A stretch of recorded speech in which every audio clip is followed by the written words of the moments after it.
Hi folks and welcome. If you've not been here before, my name's Colin, call sign MM0OPX. This video's a little bit different to the ones that I usually make, and it's really just a reflection of the channel, where it's been and where it's going, and hopefully if you've been following me, perhaps you can give me some critique, maybe let me know what you'd like to see on the channel in future. I've just hit 2,000 subs in last month, so December 2022, and I can't thank you enough for that. My channel's quite niche, ham radio related, so to hit 2,000 subs to me is an achievement. I know there's a lot of other channels out there with a lot more subscribers, but really thank you again for doing that. I wouldn't be here if it wasn't for you subscribing. I've made something like 110, 115 videos, something like that.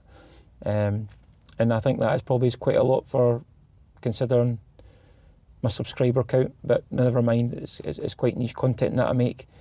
You know, I had a look back at my first video because I never intended to actually start a YouTube channel.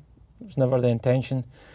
So I was in the early stages of developing a Justy Wave, and it was one of the prototypes, and somebody wanted to see it, a friend of mine here in Scotland, and I decided just to upload it to YouTube, because I just had a generic YouTube user account, as a lot of people do. This video was only maybe 2 minutes long, and then Colin MM0NDX of DX World, he's seen the video and he shared it. And he's got a massive footprint, as it were, following. And then the next thing, Hackaday found it, and then within 4 or 5 days later, the video had 6,500 views, and I had 30 or 40 subscribers, which I thought, wow, people are actually wanting to watch this kind of stuff. And that was how it started. And then I think the first few videos basically followed the Justy Wave, pitfalls, issues I had until I developed it, till I got to a point where I was happy with it as an antenna. And then I kind of went on to other things, and I think kind of early on I fell into the YouTube trap of making content for the sake of making content, and that's the wrong thing to do. You know, you've got to make videos that you want to make, and I've learned that just through wisdom, because I actually sickened myself. Probably for a couple of months I didn't make any content, and I just needed that little break. So I enjoy making videos, and I enjoy people being able to learn from the videos. There's a lot of people out there a lot more smarter than me, so I don't pretend to be smart in any way, shape or form. But if I can share a little bit of my knowledge, wisdom on, then that's good. But it has to be a project that I'm wholeheartedly into, and then I think then you'll get the best from me.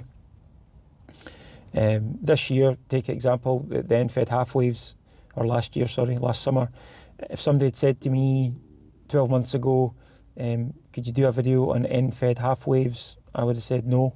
I had zero interest in end-fed half waves whatsoever. But something just says, yeah, I'm gonna make one, and that led me down the rabbit hole of doing all the comparisons and so on, and I'm still doing that.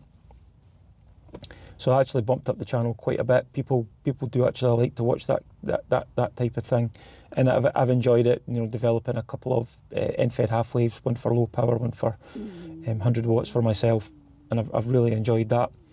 And I will continue that somewhat, trying to get something that'll hand a bit higher power, but I don't think there's going to be any magic bullet like there is for the other two versions. I think you might need to use a couple of different types of transformers, but I'll look at that. But I'll probably wait till the weather gets a bit better. January here, it's pretty cold, and I don't like going out to the garage, and it's freezing cold when you're going out there at 8 o'clock at night to do that type of stuff. So I'll probably wait till April or May, and then get back into that. I don't see the channel changing really much. Channels all evolve. I've seen that myself. The channels that I follow, nobody stays the same. But I just like to kind of float from antenna project to antenna project, whatever it may be at the time. and as you know, I'm really into my Moxons. I don't know if that was 2020. I think I did the 20 metre Moxon. I need to look back. That was a big project in itself. I've still got some fine optimising to do on that. But that was a good project, and with 10 metres opening up, one of my favourite bands, that made me then want to make the 10 metre Moxon, and that was an absolute doddle. And I've still got a few more videos to make on that yet. And as well as that, I'm working on the 15 metre version. 15 metres is actually a band I don't like. Sounds crazy, yeah? You know, we've all got our favourite bands, and when I had the hex beam, I would typically run 17, 20, and 10, and sometimes 40 metres on my 80 metre horizontal loop. How things have changed. And I didn't realise how spoiled I was to actually have a beam antenna, a hex beam, and how good it was, because I was relatively new. You know, working DX was almost like shooting fish in a barrel. I had worked out, I wasn't good, but I'd worked out how to make simple CW contacts, because if you're working these DX, you just basically need to know how to hear your call sign and give a 599 report. So pretty quickly, I racked up something like 230 DXCC really quickly. It was like shooting fish in a barrel. I'm going in like a course of a year here. And obviously I moved, so then that all changed, but I can't get up the hex beam anymore, so hence why I'd like to get a beam back of sorts. So that's why I've went down the Moxon route, and it's really quick to set up.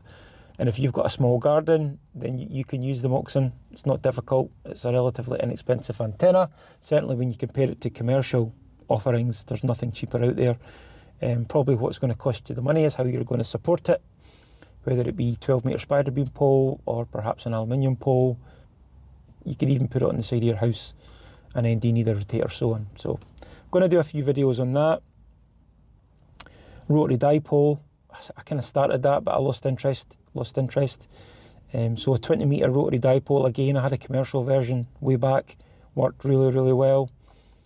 And what I would say was, as good as vertical antennas are, for them to perform, you need to get them out in the open where they're clear in the near field, so multiple wavelengths away from the antenna.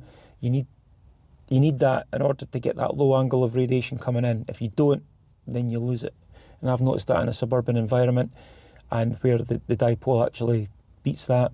So a rotary dipole, relatively lightweight, get it up on your spider beam pole, and you actually will work a lot of good stuff on that, a lot of DX. It's not a beam, but you will get some directivity with it, and it'll work really well.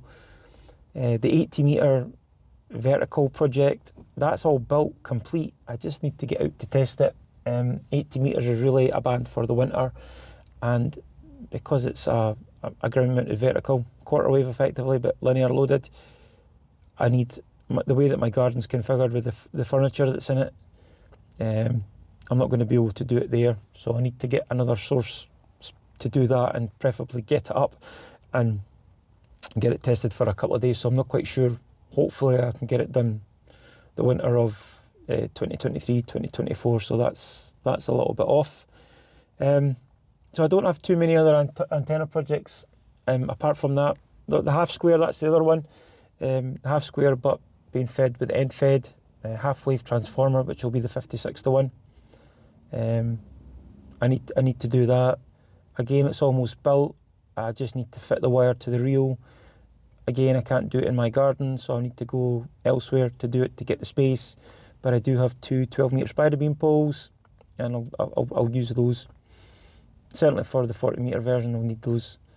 But I've got the 6 metre poles that I could probably use for if I make it for 20 metres, and that's obviously going to give you, because it's fed with the end fed half wave, it's going to give you multi-band use. Phase verticals, I need to get back to those, but phase verticals are very pernickety. They're not easy. The formula sounds easy to get them to work, but you really need time in the saddle, using them on the air, doing multiple tests. You know, I've had good success with them, but it's not an antenna or antennas that you can just set up very quickly and expect them to work well. they need optimised when they're up. They need to be dancing with each other, and they need to be absolutely identical in how they're built, how they're tuned, and so on. Justin, Kilo Golf 2 Romeo Golf, he's done amazing videos. He's done a lot better stuff than I have. He's got phase verticals up for 40 and for 20. So if you check out his channel, and he works across from New York to England daily on these verticals. It's great. When you see the front to back on them, it's amazing. That's great, just being able to flick that switch. So I'd like to get back to those, but again, I just don't have the real estate to set them up and leave them set up. But yeah, you know, offer your comments, you know, critique. I'll take any constructive criticism. Again, if it's a project that is feasible for me and I like the idea, then I'll do it. Again, YouTube doesn't pay. Whatever you may think about monetization and that, trust me, it's a drop in the ocean. YouTubers don't do this for the money unless they have got hundreds of thousands, if not millions of subscribers. I think the rough rule of thumb is you get $1,200 for 1 million views. Now, bearing in mind my channel has something like 150,000 views in its lifetime over 3 years, and it's only just monetized, so you don't get it on anything previous. So bear that in mind. So trust me, the monetization is effectively just a waste of time. So I don't do it for that. So you know, it's all basically coming out of my own pocket, you know, to do this. So yeah, so if I can afford it and you know it's feasible, you know, I'll certainly take in, you know, any things that you want me to try. So yeah, so that's about it. Really just a bit of a waffle. I don't want to go on forever here, but just it's nice to reflect on where the channel's been and maybe where it's going to go. But I don't see any drastic changes, that's for sure. Hopefully you've noticed in my last few videos that my audio's getting a bit better. I've got these little full aim 1000 Pros, which are almost a Rode, the Rode set, Rode Go, is it the clone, something like that. But I quite like the audio, so I'll use those for videos, and basically those can let me have the camera further away from me. And I just use my phone as my camera. I'm using the Samsung Note 20 Ultra at the minute, and I don't intend on buying anything else. My computer that I do the editing on, it's a very old computer, it's really creaking. I really need to get another computer, but probably that's going to be another year or two off yet. Other priorities, you know, family comes first and so on. So that would be nice to do as well. But yeah, okay, I'm going to stop babbling here. I'm just going on for the sake of it. So if you've got any thoughts, critique, opinions, anything you'd like me to look at, I'll you know, I'll certainly consider it. And then, you know, hopefully I'll see you in another video. 73, bye for now.